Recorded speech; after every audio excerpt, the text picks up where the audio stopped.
Ketika sembuh dari sakit, apakah saya dan saudara, apakah kita menunjukkan rasa syukur kita dengan melayani orang-orang lain yang membutuhkan pelayanan kita?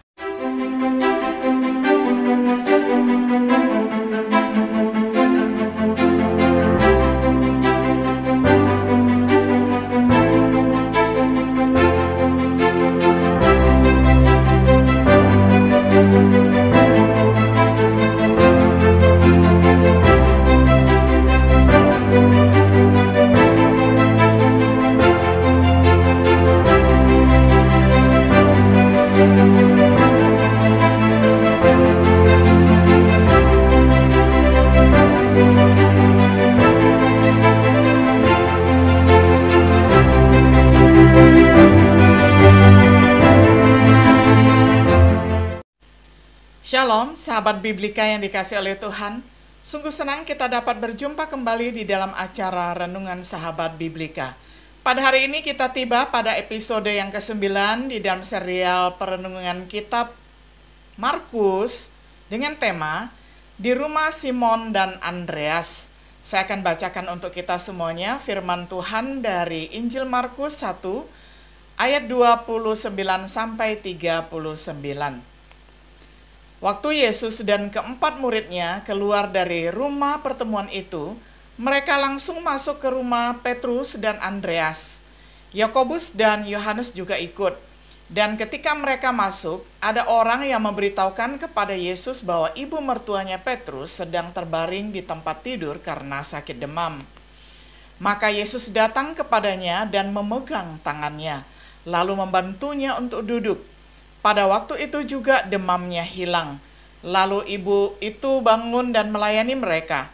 Sore harinya, pada waktu hari hampir gelap, orang-orang di kota itu membawa kepada Yesus semua orang yang sakit dan yang dikuasai setan-setan. Hampir semua penduduk kota Kapernaum berkumpul di depan rumah Petrus dan Andreas. Lalu Yesus menyembuhkan mereka dari segala macam penyakitnya. Dia juga mengusir setan-setan yang menguasai banyak orang. Dia tidak mengizinkan setan-setan itu untuk bicara, karena roh-roh itu tahu siapa dia. Besok paginya, waktu hari masih sangat gelap, Yesus bangun dan meninggalkan rumah itu, lalu pergi ke daerah yang sepi untuk berdoa. Waktu Petrus dan teman-temannya melihat bahwa Yesus tidak ada di dalam rumah itu, mereka pergi mencari dia. Sesudah menemukan dia, mereka berkata, "Mari kita pulang karena semua orang sedang mencari Bapa." Tetapi dia menjawab, "Lebih baik kita pergi ke tempat lain, ke kampung-kampung yang ada di daerah ini, supaya aku bisa mengajar tentang kabar baik di situ juga, karena untuk itulah aku datang." Jadi dia pergi ke semua tempat di provinsi Galilea dan mengajar dalam rumah-rumah pertemuan mereka. Dia juga mengusir banyak setan dari orang-orang. Sampai sedemikian jauh pembacaan firman Tuhan dari Injil Markus pasal 1 ayat 29 sampai 39 di dalam terjemahan sederhana Indonesia. Sahabat Biblika yang dikasihi oleh Tuhan, kita melihat bahwa kisah Markus tentang pelayanan Kristus seperti kebanyakan kisah-kisah yang dicatat di dalam Injilnya begitu ringkas dan serba cepat. Meski begitu, Markus mengungkapkan seperti apa adanya Yesus di dalam keseharian, di dalam melayani orang-orang sebagai guru dan sebagai tabib penyembuh. Misalnya setelah mengajar di sinagoge, mengusir roh najis keluar dari orang yang kerasukan, Yesus pergi ke rumah kedua muridnya, yakni Simon dan Andreas. Dalam teks kita, Markus 1 ayat 29 sampai 39, kita membaca bagaimana yang pertama, Yesus menyembuhkan ibu mertua Simon. Teksnya dari Markus 1 ayat 29, waktu Yesus dan keempat muridnya keluar dari rumah pertemuan itu, mereka langsung masuk ke rumah Petrus dan Andreas. Yakobus dan Yohanes juga ikut. Setelah meninggalkan sinagoge, mereka memasuki rumah Petrus dan Andreas. Sinagoge adalah tempat Yesus mengajar dengan penuh otoritas dan wibawa. Rumah Simon dan Andreas, yang Yesus panggil sebagai murid dan rasulnya, terletak tidak jauh dari daerah situ, dan kemudian Yesus datang masuk ke dalam rumah mereka. Ibu mertua Simon terbaring sakit karena demam. Simon lebih dikenal sebagai Rasul Petrus. Mereka segera memberitahukan Yesus bahwa ibu mertua Petrus sedang sakit. Ibu mertua Petrus segera dilayani dan disembuhkan oleh Yesus dan demamnya hilang. Yesus memegang tangannya dan membantunya duduk. Ibu mertua Petrus segera sembuh dari sakit demamnya. Lalu dengan penuh sukacita, ibu yang sudah disembuhkan ini melayani Yesus dan melayani orang-orang yang ada di dalam rumah. Kita melihat sebuah observasi, perhatikanlah belas kasihan Tuhan Yesus kita. Apakah dia di sinagoge yang penuh dengan sesak atau di rumah yang tenang, Yesus selalu siap sedia untuk menyembuhkan, siap untuk melayani. Sentuhan tangannya menunjukkan kelembutan dan penuh dengan simpati. Perhatikan bahwa Petrus menikah. Istrinya kemudian bergabung dengannya di dalam perjalanannya. Sebagaimana yang diteguhkan atau dikonfirmasi oleh Rasul Paulus di dalam surat 1 Korintus 9 ayat 5, kalau misalnya saya dan Barnabas punya istri masing-masing yang juga seiman dengan kami, apakah hanya kami yang tidak berhak membawa istri dalam perjalanan, seperti yang dilakukan oleh Petrus, rasul-rasul lain, dan adik-adik Tuhan Yesus? Nah, dari ayat ini kita tahu bahwa Petrus menikah. Lalu menurut tradisi, istri Petrus ini menderita penyaliban bersama-sama dengan Petrus, yang pada saat itu menurut tradisi disalib dengan terbalik karena menurut permintaannya sendiri, karena merasa tidak layak seperti gurunya yang disalib dengan kepala di atas dan kaki di bawah. Jadi dia meminta orang-orang untuk menyalibkan dia dengan posisi terbalik, kaki di atas, kepala di bawah. Bahwa Petrus memiliki ibu mertua menunjukkan bahwa gagasan tentang kehidupan selibat yang masih langka pada waktu itu. Membujang secara wajib tentu saja masih asing pada saat itu. Tetapi karena bahaya percabulan, sebaiknya setiap laki-laki mempunyai istri sendiri. Demikian juga dengan setiap perempuan sebaiknya mempunyai suami sendiri. Ini nasihat Rasul Paulus di dalam 1 Korintus 7 ayat 2. Karena yang diangkat sebagai seorang penatua haruslah orang yang hidupnya tidak bercela, setia kepada istrinya, dan tidak boleh mempunyai istri lebih daripada satu. Ini diteguhkan juga oleh Rasul Paulus di dalam 1 Timotius 3 ayat 2a. Perhatikan respon langsung ibu mertua Petrus. Setelah dipulihkan, dia menggunakan kesehatannya untuk melayani orang lain. Ketika sembuh dari sakit, apakah saya dan saudara, apakah kita menunjukkan rasa syukur kita dengan melayani orang-orang lain yang membutuhkan pelayanan kita? Menjelang akhir hari, pekerjaan Yesus belum selesai karena begitu banyaknya orang yang harus dia layani. Yesus menyembuhkan banyak orang setelah matahari terbenam. Menurut teks Markus 1 ayat 32-33, sore harinya, pada waktu hari hampir gelap, orang-orang di kota itu membawa kepada Yesus semua orang yang sakit dan yang dikuasai setan-setan. Hampir semua penduduk kota Kapernaum berkumpul di depan rumah Petrus dan Andreas. Pada malam hari banyak yang berkumpul. Setelah matahari terbenam, saat Sabat telah berakhir, semua yang sakit dan yang kerasukan setan dibawa kepada Yesus. Seluruh kota berkumpul di depan pintu rumah Petrus dan Andreas. Yesus menyembuhkan banyak orang menurut Markus 1 ayat 34. Markus berkata banyak orang, sedangkan Matius mencatat semua orang. Dia mengusir banyak setan, seperti yang dia lakukan dengan roh najis di sinagoge, diusir dan ditengkingnya keluar dari rasukannya. Kemudian mereka dilarang untuk berbicara karena mereka mengenal dia.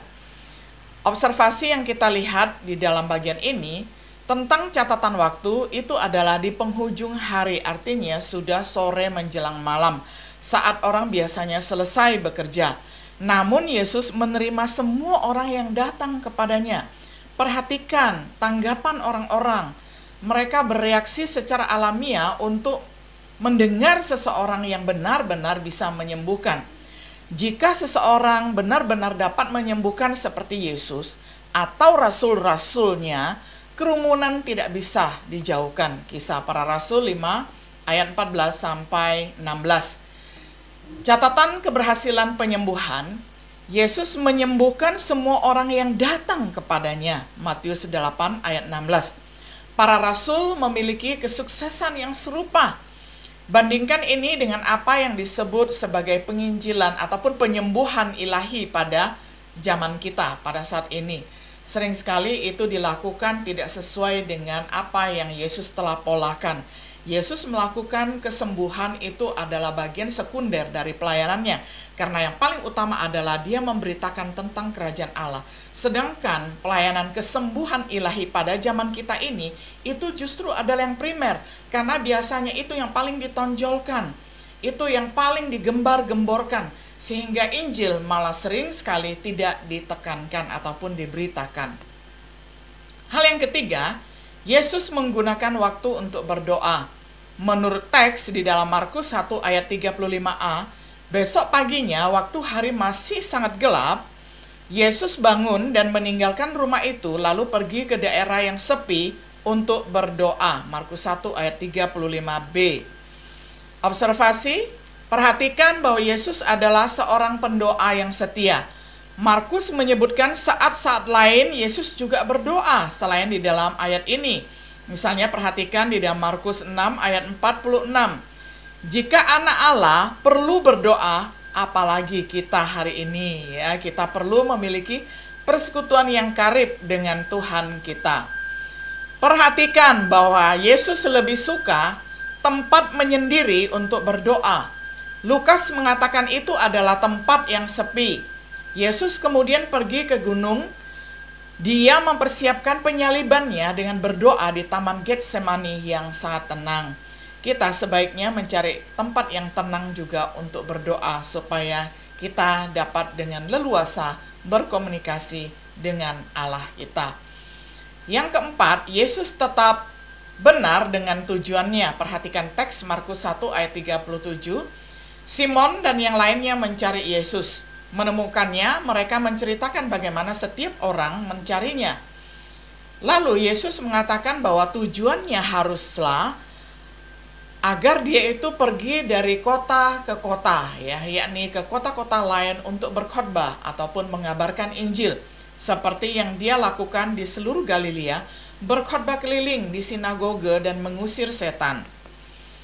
Observasinya adalah kita perhatikan bahwa tujuan Yesus adalah untuk mengabarkan Injil ataupun berkhotbah, untuk memproklamasikan kedatangan kerajaan Allah. Kesembuhan adalah hal yang kedua ataupun sekunder, untuk mengkonfirmasi otoritas ataupun kuasa dan wewenang wibawanya. Demikian juga fokus kita haruslah pada apa yang Yesus ajarkan daripada kita hanya sekedar mengejar mukjizat. Perhatikan bahwa Yesus berkhotbah dan kemudian pindah ke kota berikutnya. Begitu orang mendengar pesan itu, dia beralih ke mereka yang tidak mau mendengarkannya kepada yang mau mendengarkannya. Mungkin ini memberikan wawasan tentang upaya penginjilan kita juga. Oswald J. Smith pernah berkata, tidak seorang pun berhak mendengar Injil 2 kali, sementara masih ada seseorang yang belum mendengarkan sekali. Hal ini tidak sepenuhnya benar karena para rasul kemudian tinggal di tempat yang sama untuk beberapa periode waktu.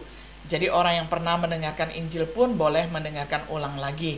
Walaupun kalau memang ada kesempatan kita menjangkau orang yang belum pernah mendengarkan Injil, itu oke-oke saja kita lakukan. Tetapi jikalau ada keperluan untuk kembali ke tempat yang pernah kita kabarkan Injil, itu juga tidak masalah. Meski begitu, intinya adalah tetap sama. Tujuan kita adalah memberitahu sebanyak mungkin orang tentang Injil Yesus Kristus. Kesimpulannya, Dalam waktu singkat, dia berada di rumah Simon dan Andreas. Yesus mengungkapkan dirinya sebagai manusia yang penuh kasih, melakukan pelayanan, berdoa dengan tekun, memiliki tujuan di dunia.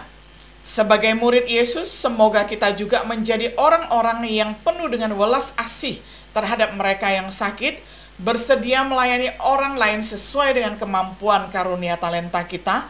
Kita juga tekun berdoa, meluangkan waktu, dan temukan tempat yang sunyi untuk melakukannya. Tujuannya terutama dalam hal memenuhi amanat agung. Sudahkah kita menjalankan amanat agung Tuhan Yesus pada hari ini? Biarlah kita boleh bersuka cita, bermitra bersama-sama dengan Yesus, dan bermitra dengan saudara seiman, bergandengan tangan untuk mengabarkan Injil sukacita bagi semua umat manusia. Kiranya Tuhan Yesus memberkati kita semuanya. Shalom.